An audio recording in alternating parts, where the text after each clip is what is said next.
All of you are welcome. This is my immense pleasure to introduce our chief guest, Ms. Minnie Dikshit, Social Media Marketing Executive. You are welcome, ma'am. She got her MA in Media and Communication Studies from Christ University. She has got diverse working experience ranging from content creation, client relationship management, online and digital marketing, social media management, and reporting. She is an expert in ideation and implementation of social media content, including designing posts, posters, videos according to the trends. She has got her certification from Google on fundamentals of digital marketing. Her key skills are various areas: content creation, management, video editing, communication, photography, graphic designing, and social media marketing. We are very happy to that you are with us to share your views, ma'am. You are welcome once again. Thank you. Thank you so much, ma'am. That was a wonderful introduction. Thank you so much for that. So much of warmth in your introduction. So I welcome all of the students and the lecturers and professors here. I would be taking up the session for understanding different social media platforms. Ma'am, can I go ahead and start?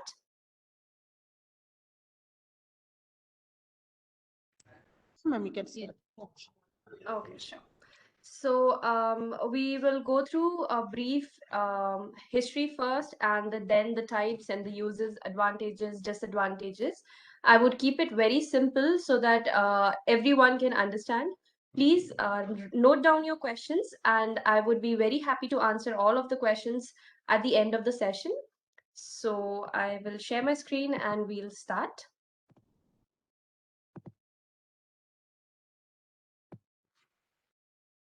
Yeah, I hope my screen is visible to all. Yes. Yes. Perfect. So, as you all know, the topic for today's discussion is understanding different social media platforms. We will not go into very much of the insights and the technical usage. Rather, we'll keep it on medium level, intermediate level, where we'll understand how these platforms operate, what are they used for, and how did they come into this existence, and why they are so popular as a platform in altogether. So what all things I'll be covering today is how and what of social media. That means how it all started and what exactly you mean when we say social media. Then we'll go to the types of social media platforms. I'll go in detail a bit there. What are the uses, advantages, and disadvantages of social media platforms? We'll cover individually and as a generic information. Most popular social media sites. I am sure all of you are aware of these, but we'll just go through it once again. And the do's and don'ts of social media. So I would love to answer all the questions that are specific to a particular website or a particular networking site, social media site, but I would like to keep it general here so that everybody can understand a bit of every platform. Moving ahead, we'll start with what exactly is social media. So when we say social media, a lot of things come into our mind. We can say social media is something which is on internet, where we interact with people, where we go ahead and post pictures, post videos, have entertainment, or in general, we use social media when we get bored. We have nothing to do, then we probably switch to social media. So the generic definition of social media is that it is a computer-based technology that facilitates the sharing of ideas, thoughts, information through the building of virtual networks and communities, which is very simple to understand. Any information or an idea or a thought that is shared using internet, or the websites that are created on internet are uh, termed as a social media communication or social media. Uh, the it goes as a social media platform. Then it also provides the users quick electronic communication of content. This could be personal information, documents, videos, photos, as I earlier mentioned. So moving ahead, currently we have more than 4 million active social media users. This data is valid as of October 2021. So yeah, this is the basic of what social media is. Then we'll go ahead and dive into a little bit of history here. How did it all start? It is a very fascinating story that we believe in general that the first social media platform was discovered or was started in somewhere in 1996, 97. But it actually started long back, probably in the 1800s, where I'm sure you all must have heard about Samuel Morse. He was the person who invented the telegraph, and he was a painter basically, but he happened to discover the telegraph and the first electronic communication as well. So it is called the dot and dash because earlier it was something of a rudimentary telegraph where the telegraph actually was not into the form, but it was in the form of cables and cords where he used to send a particular message in the form of small dots and dash, which had their own meanings and alphabets. So each and every alphabet had a Morse code through which they used to communicate in the 1800s when Samuel Morse when he invented the telegraph. This was, we can say this was kind of revolutionary as well because it drastically reduced the communication time between two, you can say, institutes, countries, however. So he was the first person who devised a way to use electricity for sending a series of codes, signaling letters of the alphabet through what was the rudimentary form of telegraph. It is also stated in many researches where the today's LOL, LOL, today's OMG, today's we use those short forms of a lot of things. In fact, all these things were already used in 1800s when this telegraph came into existence, because people started communicating through the telegraph, sending the Morse code where they used to type GM for good morning, and similar codes were assigned. But the only problem here was that the telegraph, there was a lot of people who used to send and receive messages, and then they had to convert it to English from Morse code.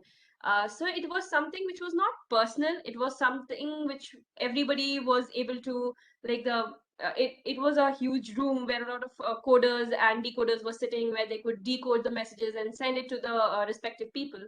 So he happened to then devise the code as such, where during the world wars and all, it was quite a lot used, where they used to send the Morse codes. These were specific codes assigned to different words, so that public cannot just read it. They had experts to read all these messages, to decode these messages, and then communicate it to the superiors. Moving ahead, after around 80 years, this ARPANET came into action, which was devised by the United States Department of Defense, where they connected four universities, and they interconnected them so that they can share softwares, files, other hardwares, different types of data through cable network. So this was the basic form of internet which came into existence.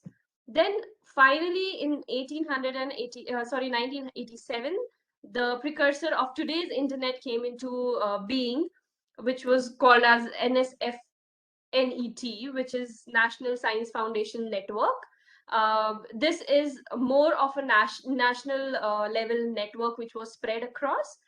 So just a brief, first ARPANET. ARPANET was connecting in a very local level. Then came the national level, and then the today's internet, which connects across the globe, which provides connectivity across the globe at any corner of the earth. Moving forward, I will just go through some popular contemporary social media platforms.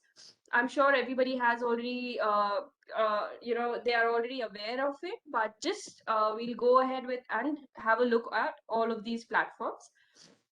The first social media platform discovered was by Andrew. Winrich. This was called 6th Degree, where basically you could create your profiles on it and connect, put your email there. You could there was a chat option as well, and you could build a small family and friend network. Then we had the Blogger and Vblog together, launched in 1999, different dates, but same year. This was the later on owned by Google. Then came Friendster, which was something like a precursor to the modern word Facebook, where you could build your online community, you could build a small online network there, talk to people. So this was basically Friendster, which later on came was not very used. Then we have the LinkedIn, which was brought to life in 2002. Then came MySpace. MySpace also couldn't last long. Then we have Facebook, now known as Meta, by Mark Zuckerberg in 2004. We have Reddit, which is still working. We have Twitter, Instagram, Pinterest, Snapchat, and TikTok.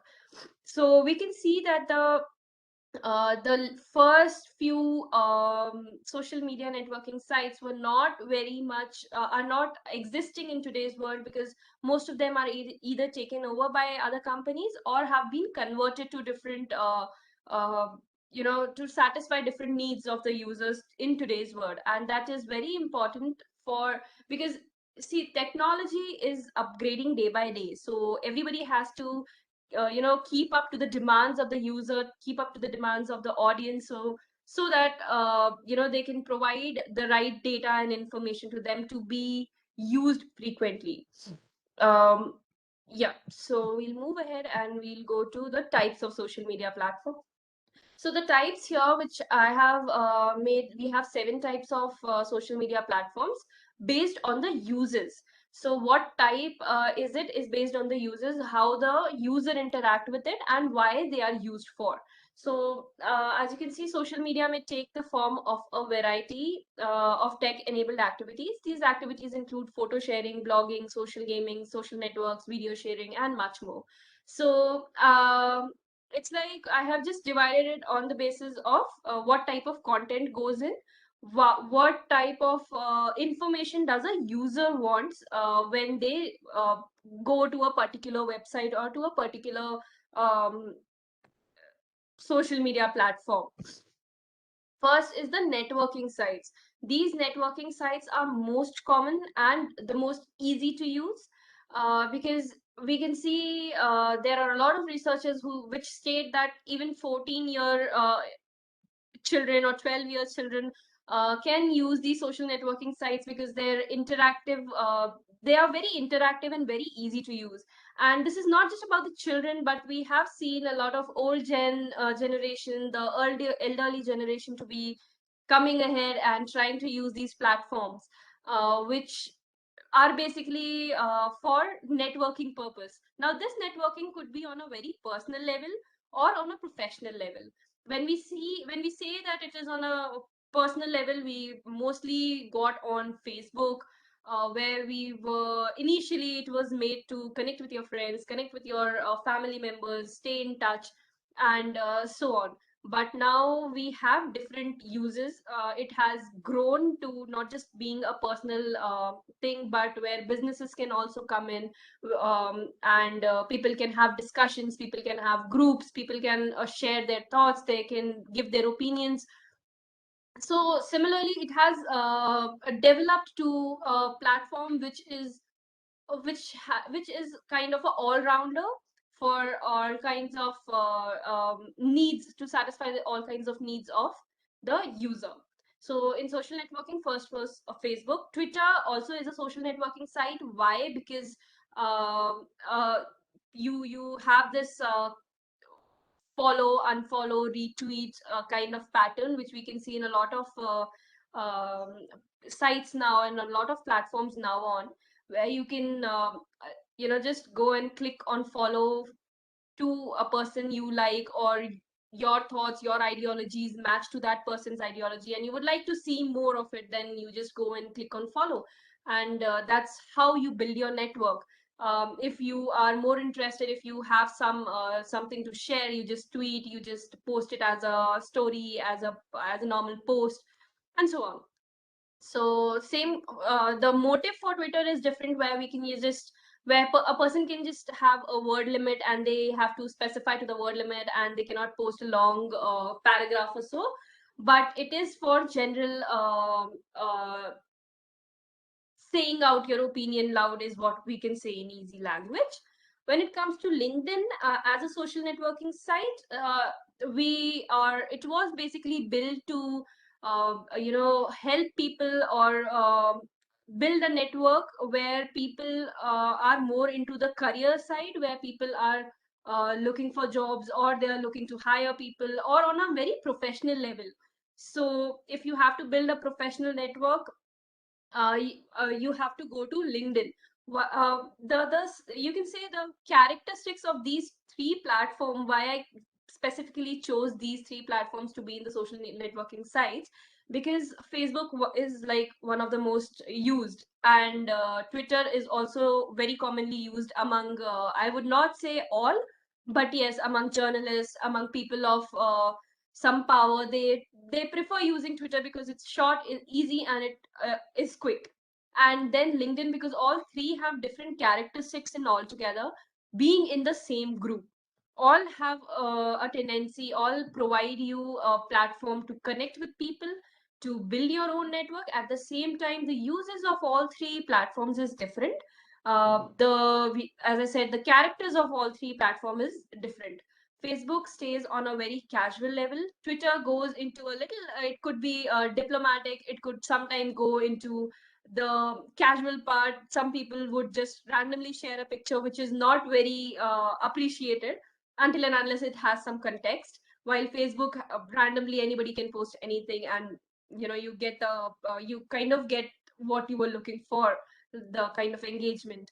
And LinkedIn is something which people and everyone should keep very professional, where you post your achievements, where you post your you keep it very you if you got any degree, if you got any professional, the work experience, or anything that happens in your work life which is of importance, which could help you in your career growth, would go into LinkedIn. Or if you're an employer, then what kind of people you're looking for, or what kind of environment does your organization depicts, is what you show on LinkedIn.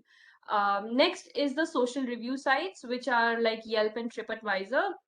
We can also there are a lot of review sites we can check, which come into social review sites, like the Google Plus everybody must be using now. Google has made it so simple that whenever you visit any location, they just give you a notification that you have been to a location, would you like to review it? So Google Plus also goes into review. TripAdvisor also goes into review, because Yelp also goes into review. So whenever we are looking to try something new, we prefer to see what other people have experienced at the same location. And that's when reviews come into place. And to find the right reviews, we want trusted sites, we want trusted websites, trusted places where the right opinions would have been posted and published. Same thing happens here. So social review sites, Yelp, TripAdvisor, Trivago, and there are others as well, like Tribo. There are so many websites where you can find only reviews.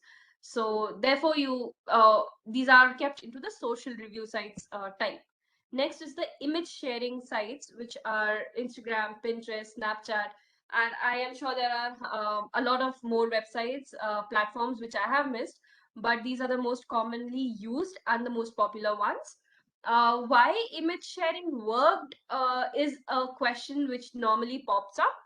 So I can say that in fact, we have heard this saying a lot, that images, a picture speaks 1,000 words. So when Instagram started, or when Pinterest started, the main idea was to just share pictures, and not just not to have that reading thing, where you have to read a lot of things to understand a particular thing. So Instagram basically provides you a platform where you can post pictures of yourself, of your products, of your business, whatever it is, because now it has more turned into a business platform, easing out the possibilities of a particular business to reach out n number of people and giving them endless giving them endless scope of business and reaching out to people. So why is that? Why people prefer using Instagram over Facebook when it comes to business is because Instagram is a place where you can you don't really have to read through a lot of things to understand. It's just it's just where you see and scroll, and that's when you can your post, if somebody likes it, they interact, they share, and that is much more easier on Instagram as compared to Facebook or any other platform when it comes to image sharing. uh, though it does not have as many options in the comment sections in other sections as Facebook, but it is more easier to use. I'm talking about Instagram. So people normally go to Instagram when it comes to business as well as their personal use. Facebook is now called Meta, is now getting a little outdated from the youth, but is still very popular when it comes to the mid-aged or elderlies, because now they are getting a hold of it, and that's what social networking sites are for, because their peers are also getting into on these platforms. Coming back to image sharing, then comes Pinterest. Pinterest, I am sure everybody uses when they want ideas, when they want new creations, when they are looking for any kind of references when it comes to artistic things, or any basically kind of um, uh, reference purpose sake. So in the difference between Instagram and Pinterest would be Instagram is more profile oriented, where Pinterest is more subject oriented or the keyword oriented, where you can get n number of images, n number of results searching for a particular word, while in Instagram you will not be directly directed to the thing that you're looking for. For example, if you're looking for flower decorations on Instagram, you can just straight away go to the search and you can search for flower decorations. Now when you search for flower decorations, you'll get the profiles, you'll get the tags, you'll get the audios, maybe now because they have induced the reels function, you'll get the post. So that is like a long process where you have to scroll through different categories and go to what you were looking for. While in Pinterest, if you just search for flower decoration, you'll only get the images which are posted, not the profiles, not the tags, not the keywords, nothing like that. It'll just pop up with the images, which makes it more easier to use when looking for references, or when you're looking for particular ideas, I can say. Then comes Snapchat. So basically Snapchat is a platform which is more, or I would say most common in the youth as compared to the mid-aged or the elderlies, because again this is an image sharing platform where you just click pictures, share the pictures. You don't have the option to caption those images and maintain a profile grid or as such.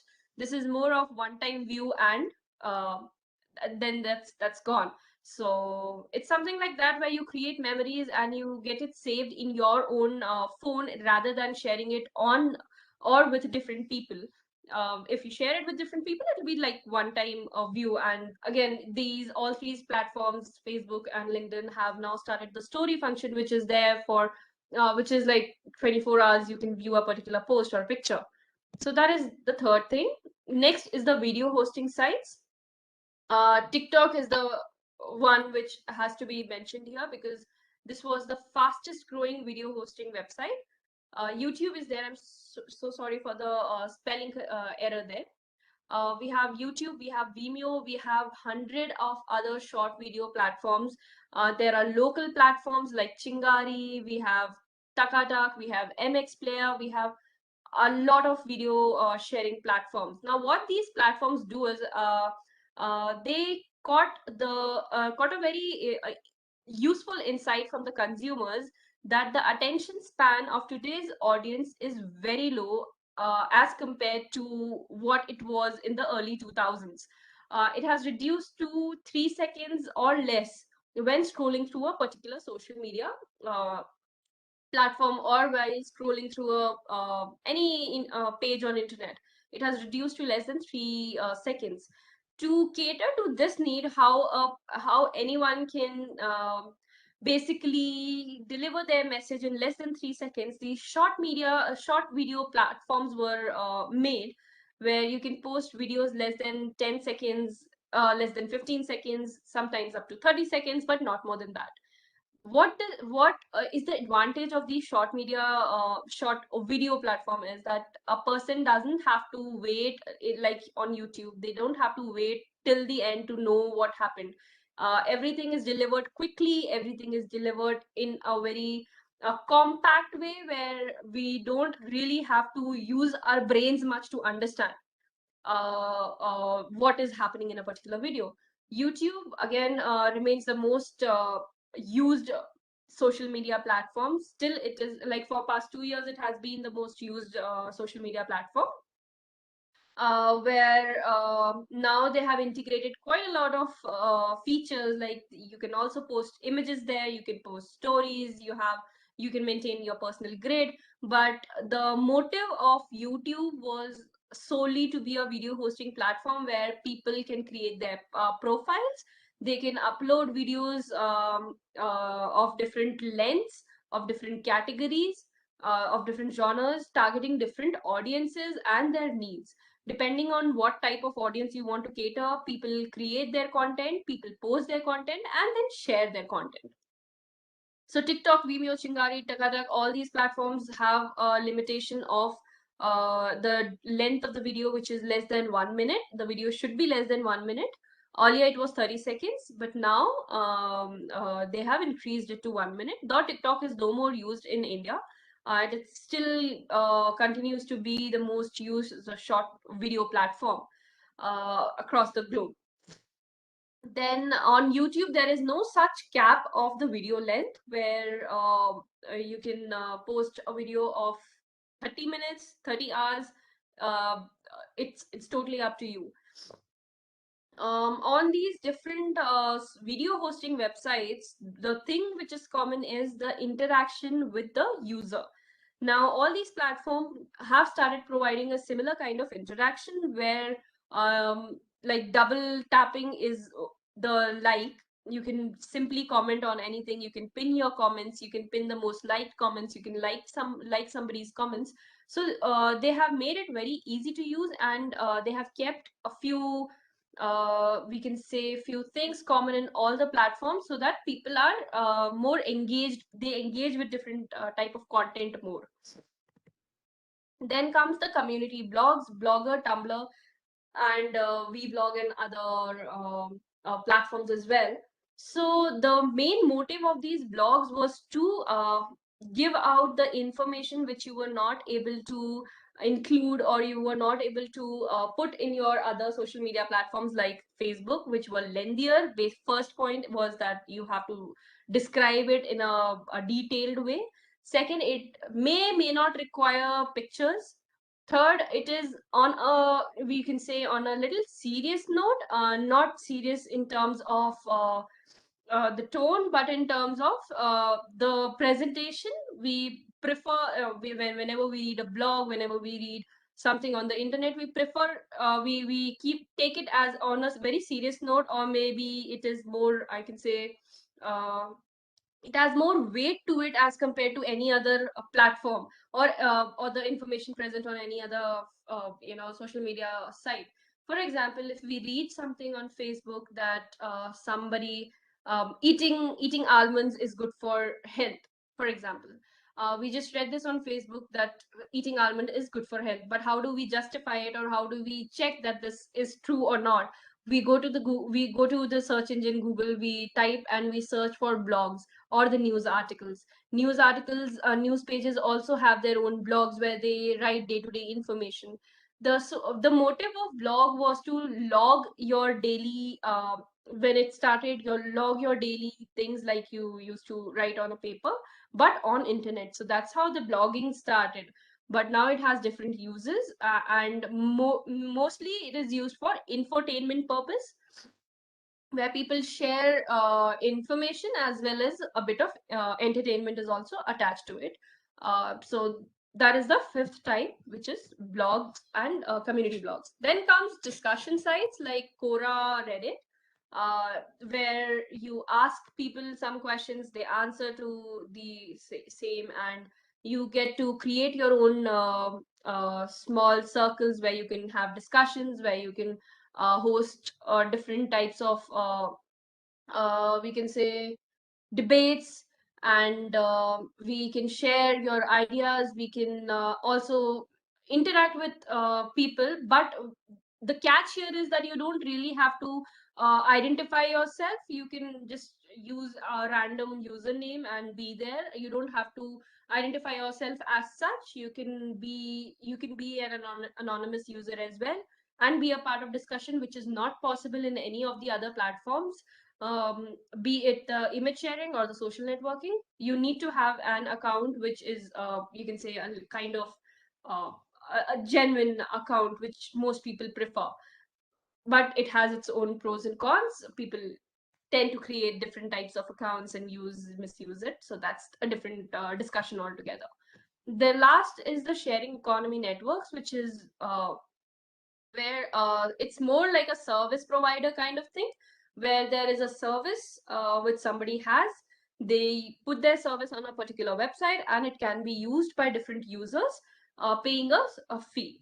The best examples I could find was Airbnb and Uber. Airbnb was the best because it is very easy to explain, as you have one particular place where all the hotels, homestays and people who have their properties vacant can put their properties. They make it open for the community to use at a small fee. So people who are actually looking for that particular service, who are going out somewhere and want a place to stay, they can just go to Airbnb, check which all homestays are available, or which all properties are available, book it, and they can just go and share, paying a small fee. They can stay there. Same goes with Uber and different websites. We have a lot of websites now which do the same thing. So these kind of websites come under the category of sharing economy networks. Going ahead, we have users of social media.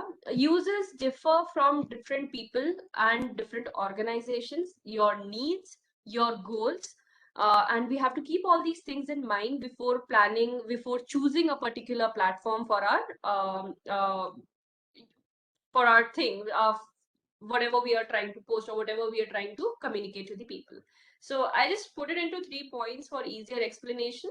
Government uses social media to engage with constituents and voters. We have seen a lot of campaigns running on social media platforms for the government, against the government. That's another part of it. But the official websites, the official pages of all these we can say parties, we can say the politicians, they have their own pages already made, because on social media, it can be Twitter, Instagram, Facebook. Why is that they feel the need to have their own pages and profiles available to the public is because they can directly interact with the public using these social media platforms. They can not just propagate their ideas, they can spread awareness about their campaigns, they can interact with more number of people, and that is in a very direct way. They can, if we plan of having a one-to-one conversation with all the people that a politician wants to interact, it won't be possible. But on social media, it is made possible, as they can get a direct feedback, they can get direct appreciation, or if the people don't like something, they get an instant feedback of anything and everything they want to share with the public. So we can say that the government uses social media to engage with the constituents. Engagement is a word which is used a lot while we talk about social media campaigns and social media as such, because engagement is not just liking and sharing a post.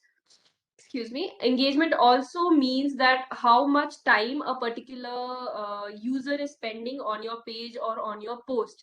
Uh, is it being saved to the user's profile? Is it being commented on? Is it being shared? So everything taken together into consideration marks the engagement of any particular content.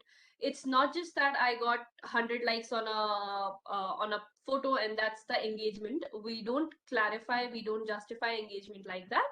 Engagement has to be in an overall we can say basis, where everything has to be taken in consideration. How many unique profiles have been reached through your post, how many people have interacted with it, like by commenting, by sharing, or by liking the post, or how many people have shared it, how many people have just saved it to their profiles, and so on. So engagement is a collective term that we use for to we can say evaluate the growth, or the evaluate the how the performance of the particular post. So government uses social media to engage with constituents and voters.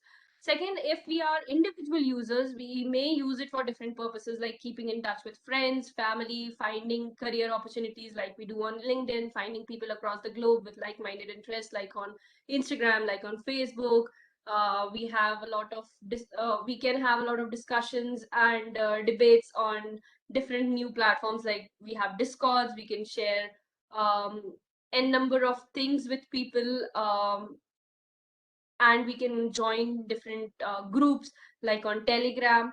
uh, yeah, we can share our thoughts, feelings, insights, emotions, or we can just simply use it for entertainment. We have this habit of whenever one wakes up, we normally tend to check our phones, even though there is nothing, but we have that habit of checking our phones. That is on a usual basis because of the FOMO that is created due to the social media.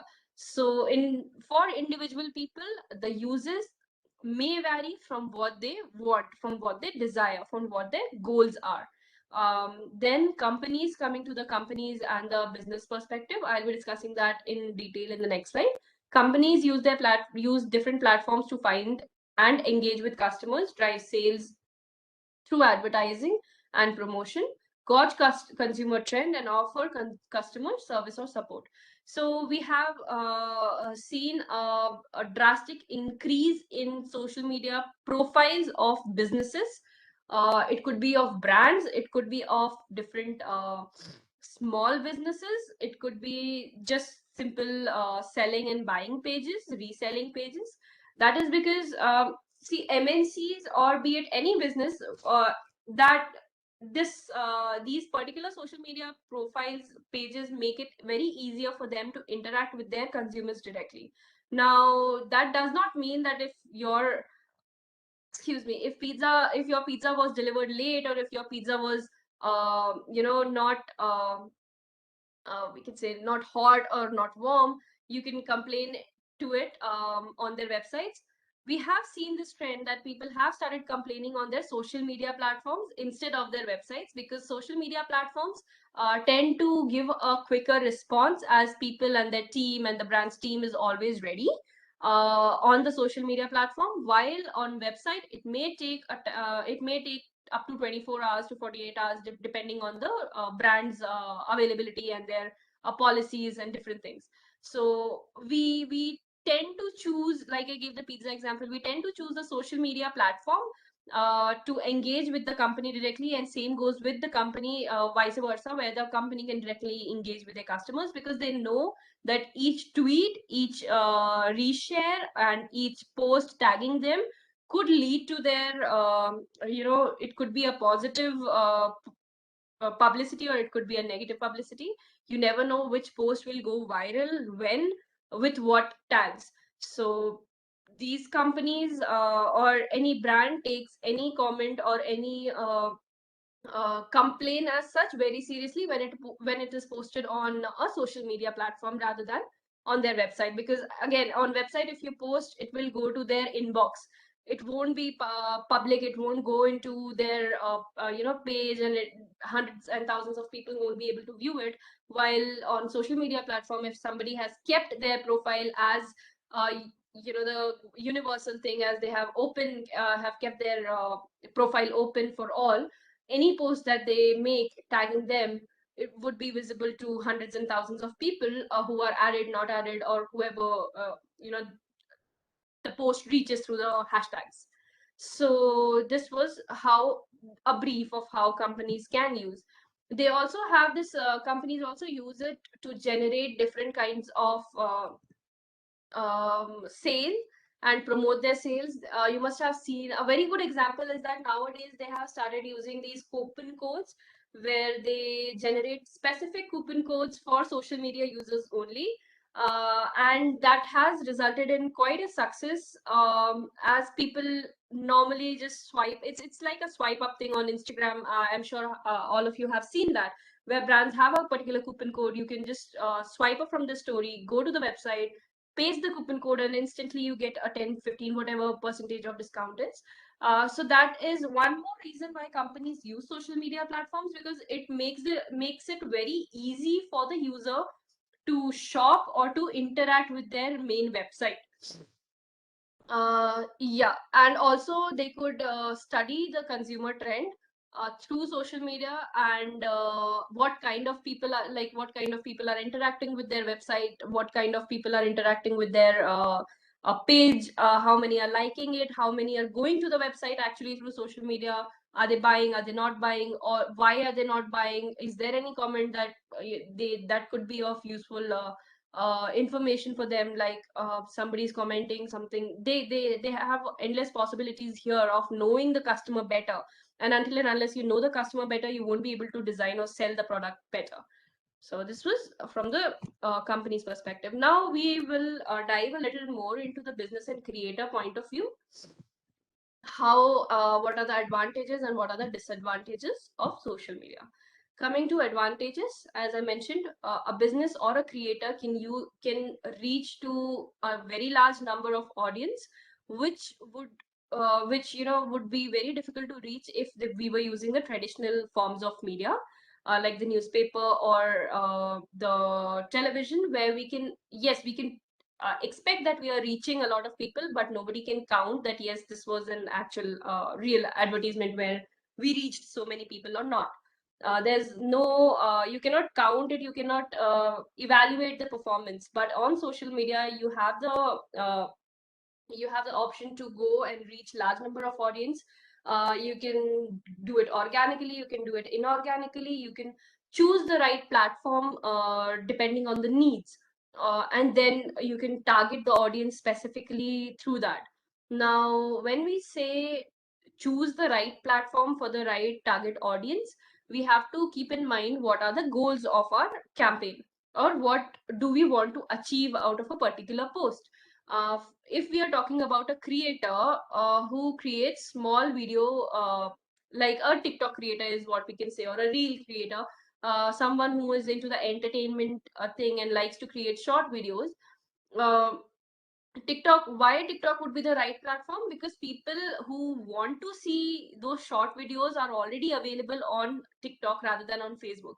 So we have to choose the platform keeping in mind what kind of goal we have. If I want to, if I want to tell about my company, that my company has a very good working environment. I don't, I'm not, my company has a very good working environment. My company has so many um, campaigns running for its employees, for its customers. And my company does so many things. See, they engage in a lot of activities for the employees. If I want to tell about all these things what my company does for my employees, and a bit of some good feedback from the customer, I would rather go and post it on LinkedIn instead of posting it on Instagram, or instead of posting it on Facebook or Twitter. Because on LinkedIn, I already know that my circle is in a way where people are looking for that information only. People who are following me, people who are following my page, are looking for that information particularly. And that's how we reach to our target audience rightly. We strike to the right target audience that way, because we in our social media pages, in any company's social media pages, we know who is following us.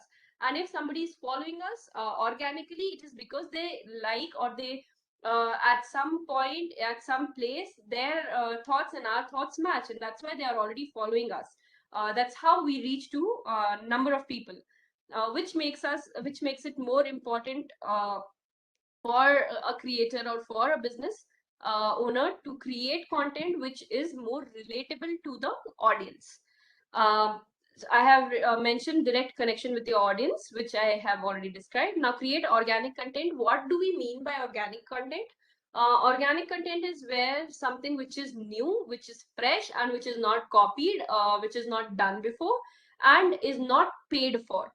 So we have two types of content on the social media platform. One is organic, one is inorganic. The organic ones are the not paid for. These are just the photos or videos or whatever you are posting, the content, the text on a particular platform, which nobody has paid you for, or it is not sponsored, or you have not put in money to promote it to different users.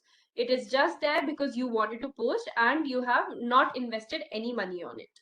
So we have a trend in all social media platforms and also on Google, where organic content is something which reaches out to people and which for a longer duration is what we can say.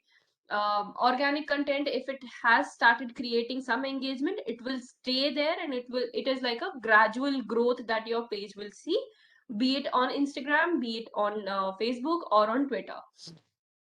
So organic content is more promoted and is more liable to get viral.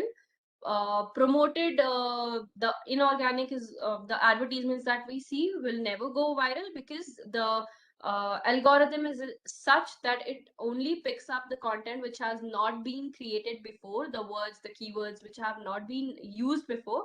But at the same time, you need to make sure that the popular and relevant keywords are there in your post. Let's not confuse this. I'll make it even simpler. I'll give an example of a photo. Say you are posting a picture of an flower, which is a daffodil for say. Now that picture has not been posted before, so that is, and you have not, nobody has paid, uh, any brand has not paid you to post that picture. You are not putting in money to promote that picture or make it an advertisement, and you have a fresh copy to write and caption. Now that makes your post as an organic post, uh, ticking the all the three conditions. No money has been put in to make it an advertisement, as in promote it online. Nobody has sponsored, nobody has given you money to post it, and third, that the copy is fresh and new. While posting, we use hashtags always, and these hashtags should be relevant to the content. Now if you're posting a picture of daffodils, or anything, any random flowers that you are posting, or just a bunch of flowers, the hashtags commonly used and the relevant ones would be like hashtag daffodils, hashtag flower of the day, something like that, which is more being the few hashtags, 4 or 5 hashtags, which are more frequently used, not most used. The difference between frequently used and most used is that the most used hashtags will put your post in a section where uh, like lakhs of people are posting with the same hashtag every minute, but they are but it's like it may be relevant, it may not be relevant to the post. So the chances of your post getting lost on internet is higher as compared to the other thing, where using a relevant hashtag which is frequently used, not most used, will specify your post to that particular category. Where if people are using, if somebody wants to search for daffodils, they'll simply type that hashtag and your post would be there, given that it is posted in a particular, or the search is made in that particular what we say time slot, or your post has the required number of engagement, which keeps it on top of the search result. This is applicable for all, I think, for Twitter as well. Twitter works a little differently, but Facebook and Instagram works on this basis. Same for YouTube as well. The right keywords, the relevant and frequently used keywords, will help you reach out to the more number of people. Coming to access to paid advertising service. Now, this is one option given to all creators and business accounts, where you can put in money and you can boost your post and reach out to more number of people. Excuse me. These people you can, and it's not just random people. You have the access to control who is viewing your boosted post. Unlike in a newspaper ad or unlike in a television ad where you just select a prime time or you select a time slot, or in the newspapers you select a particular locality, you don't have the control on who is actually viewing that ad.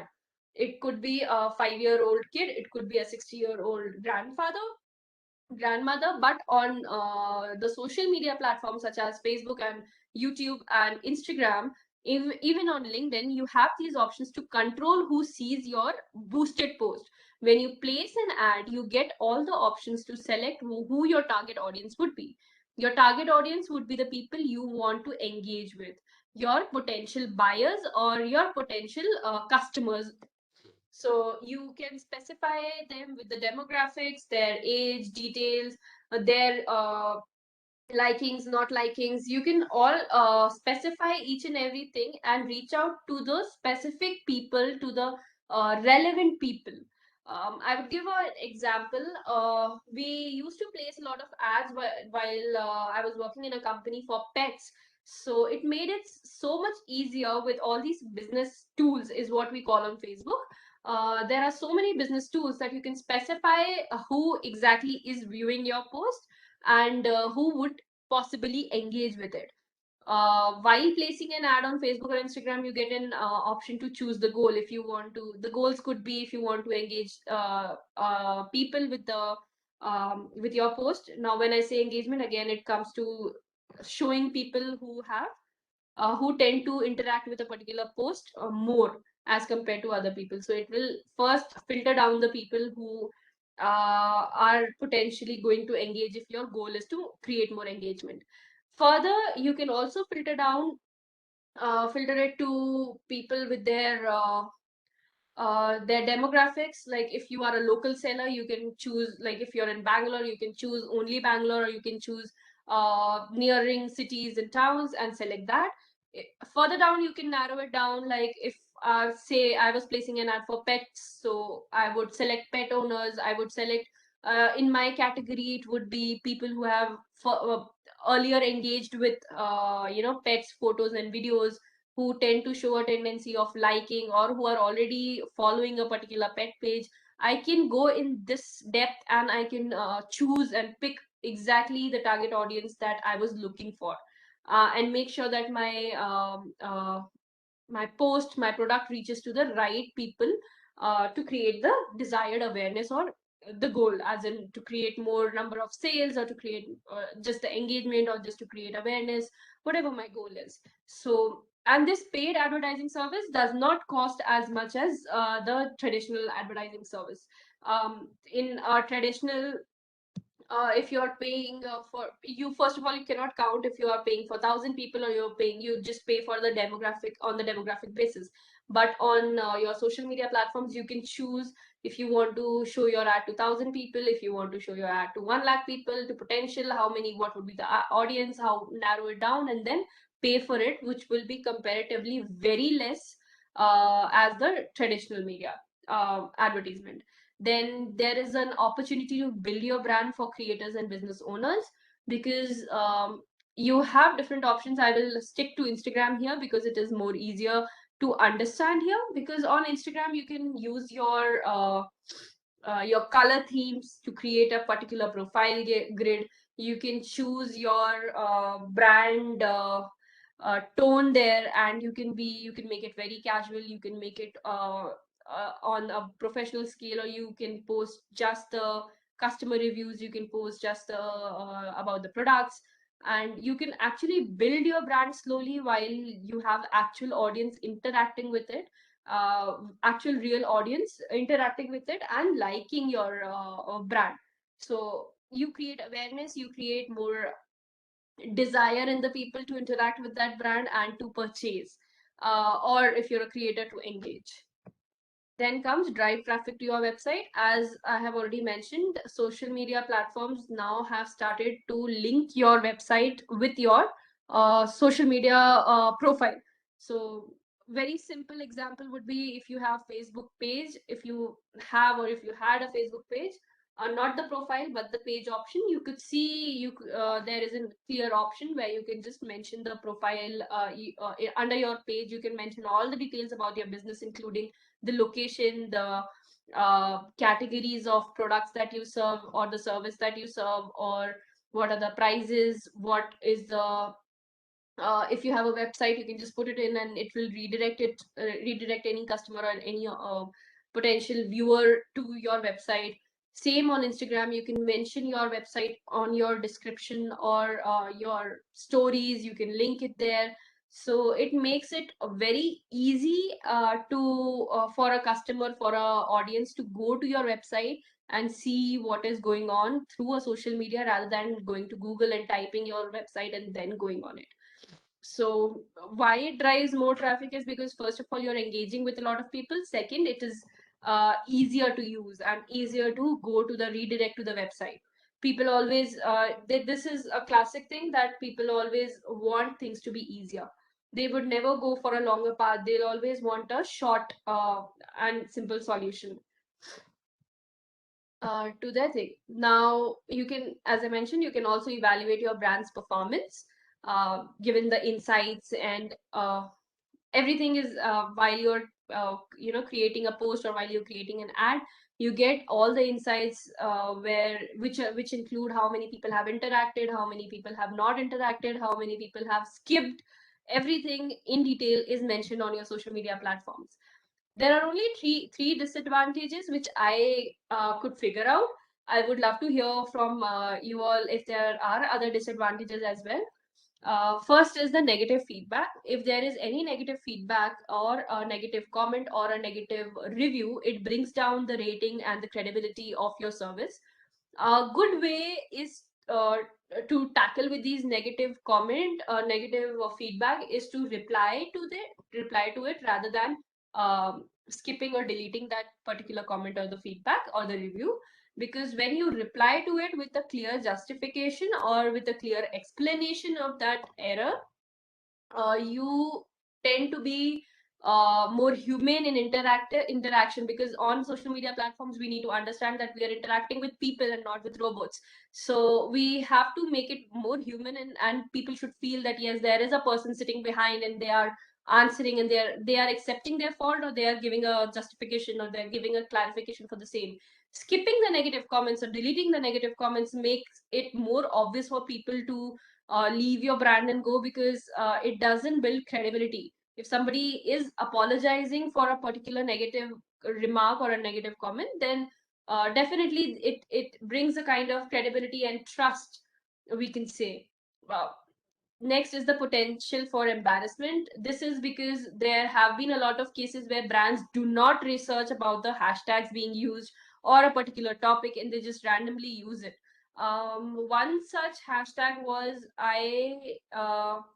something with hashtag stay. I chose to I stay something. I don't recall it exactly. So that particular hashtag was created for domestic violence, people who were abused of domestic violence and they gone through it. So people were posting their stories of how it started, how it ended, why were they staying with that person, and all those things. While pizza brand just used that uh, hashtag just to just for some promotion sake, and it not just lost a lot of followers, but it brought a lot of outrage in people against that brand, and it was criticized very badly. So yes, there is a potential for embarrassment. It could be for spellings, it could be the wrong use of a hashtag, and so on. And the third disadvantage is that it is very time consuming. A particular person has to be there if it is a small business, or if it is a bigger business, if it is a company for say, then there has to be a team. Other people can also what they do is they can outsource their media strategies, they can outsource their media campaigns, social media campaigns, and get it done by other people, because it takes time to understand the type of audience you are interacting with, the type of audience you have already built with, and and to create the exact the strategy that would just hit the audience right and help you in achieving your goal. Then comes the most popular social media sites. This figures were as of January 2021. We can see Facebook 22.7 billion users, YouTube 2.29 billion users, WhatsApp 2 billion users. This is across the globe. This is Facebook Messenger, Instagram, TikTok, and Telegram. So these are the most popular social media sites. Now we'll just quickly go through the do's and don'ts. First, we'll go through the do's. What you should do as an individual or as a business profile, business page on any social media platform per se. Use compelling imagery. Now, again, this should not be something which is very provoking or something very pale. It should be something which is okay, which would attract people, but not create outrage in them. It should be something which strikes the person at once, and without reading the caption, they should be able to engage with it directly, and they should be able to relate with it. Then second comes the caption. Caption is you should not always see on Instagram. We prefer using short captions, but it is not a rule that you have to use short captions only. Try mixing up with caption lengths. Try mixing different styles of writing in your captions, be it on Facebook or Instagram, because on LinkedIn you cannot really mix up your styles. It has to be formal only. But the caption length can definitely vary from short and long, because see, anything which goes monotonous on social media will never thrive. The only thing that you have to keep in mind is that it should be consistent. So consistent posting is something that we have to maintain. Third thing is keep the social in social media. Now, what do we mean by keep the social in social media? The people that we are interacting are humans just like us. So if we are trying to create a discussion, we should keep in mind that the other person also has opinions, also has its own thoughts, their own ideologies, excuse me, and we must not just negate, or we must not just ignore their comments and their views. If we are trying to start a conversation, if you want people to engage with a post, it should be in a conversation pattern. When I mean conversation pattern, a very nice example is on Instagram. We see a lot of posts where they a lot of reels now that they're posting, where they just put a video and they put a question, and then at the end of the video it will be read caption. If somebody is telling something about why something about the recent issues, or they want to explain, for example, the farm laws, why farm laws are good or bad, they would just mention it in the video. First 3 seconds it would be want to know the something would come on the screen like you want to know about farm laws, and the next fourth second would be one liner, and then third would be read caption to know more, which is kind of where people are engaging with the video and engaging with the post particular content for a longer duration of time, where this is just a relatively new strategy that people have started using, where they use captions, a lengthy caption and a short video, short reel, similar things. Then jump in relevant conversations. This means if there is a discussion going on Quora or Reddit, or you are part of it, which is relevant to you or your business. If you're a business owner, if you're a content creator, if you're a fashion blogger per se, if you're a fashion influencer, don't jump into random, if you want to keep it on a professional level, don't jump into random conversations, random comment sections. Make it very specific that you comment or you interact with more people of the similar genre or of the similar industry, because if you want to thrive as a fashion influencer, for example, then you need more people who are like you to be in your following list, or you should follow them. Then that's why we have to be very relevant while we are getting into conversations with someone in a particular social media platform. So yeah, next would be post regularly, but don't overpost. This means we have different schedules. We must make a social media calendar, is what it is called, for our pages or for our post. This is more relevant for people who are operating a business profile or have a content or as a content creator, because say different platforms have different needs. So like Facebook states that after one a particular page needs to post at least once in 2 days on Facebook to stay active and to keep the consistency of the engagement there on your page. While on Instagram, in a day you need to post at least 2 to 3 pictures, or sometimes it's two, sometimes it's one, depending on the kind of engagement you are already generating and the kind of engagement you want to generate. Now, don't overpost. That does not mean you can that does mean that you cannot just keep on posting on a platform throughout the day. Every hour you're posting something. That is not something that we are looking for, because then it becomes spamming, and people don't like spamming, especially when it's on a particular platform like say LinkedIn. People will definitely not like person posting spamming regularly with irrelevant posts or personal pictures or personal their family things or things like that. So people would not like that. Neither they will like the spamming of their feed with these irrelevant content, because this spamming just puts the relevant information for the other side of the person down and your post up. So people will definitely unfollow you, or they will block you, or whatever they resolve to. They'll stop the notifications, or however it is. So post regularly, research before you post anything, search for the tags, search the frequency, and create your content calendar according to the standards of the social media platform. Now, I noticed a trend that in my page, people were interacting at 8 a.m. to 10 a.m. for a particular kind of post. So I scheduled a post which was every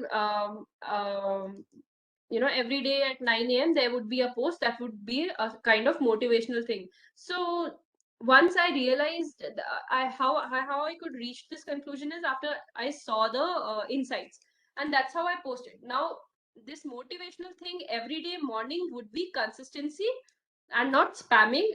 And your second post on Instagram could be anything relevant to your page or your business or your genre. Then social media is a marathon, not a sprint. Again, the same thing. It is for the longer run. You need to keep in mind the longer term goals, rather than the short term achievements that you're looking at. Why we say that it's not a sprint is because you need to be very patient to achieve the results that you're looking for organically. Yes, there you could get lucky. You have to be consistent. You have to keep posting. You could get lucky and some post might go viral someday, but the building of a community is a slow process. It doesn't happen overnight. If you're paying for the followers, or there are a lot of things that people pay for followers on Instagram and Facebook, and even subscribers on YouTube, that would not lead you for a that won't generate any kind of engagement on a longer run. That would be just numbers sitting on your profile, nothing else. Then we have set realistic expectations. Don't over expect. Write for your readers audience. Yes, Shobha ma'am, I got your message.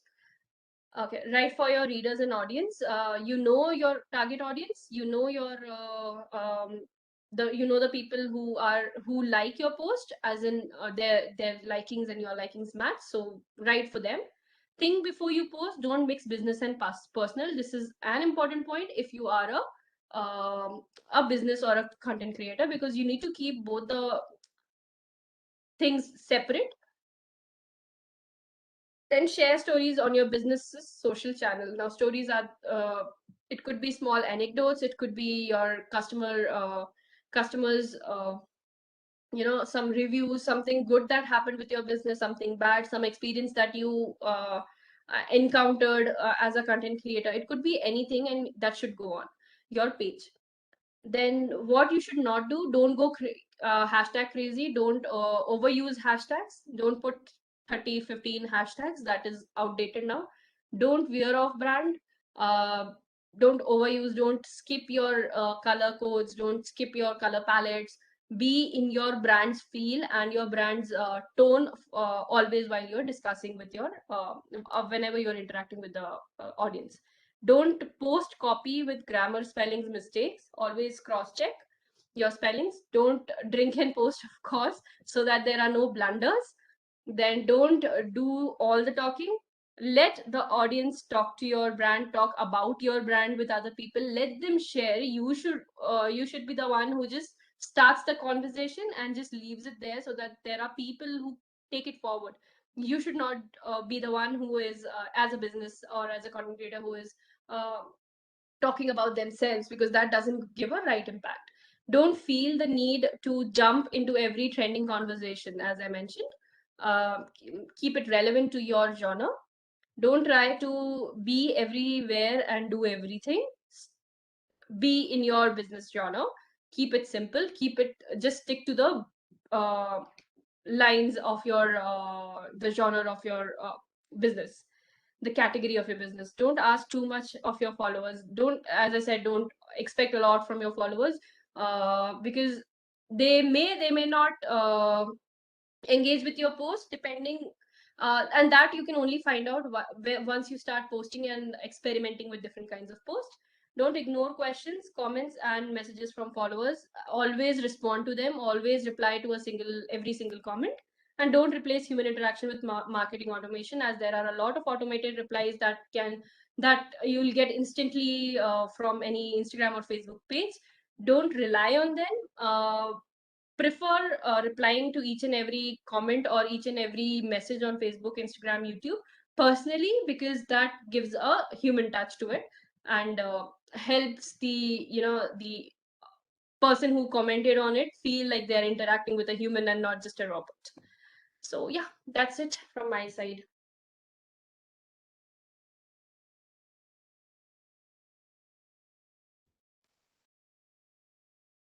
Oh, I didn't realize it was past the time.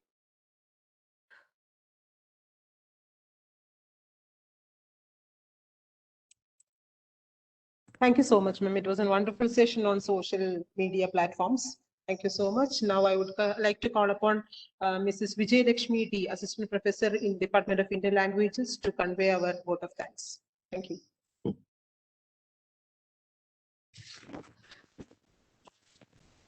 Thank you, Lakshmi. Good afternoon, everyone.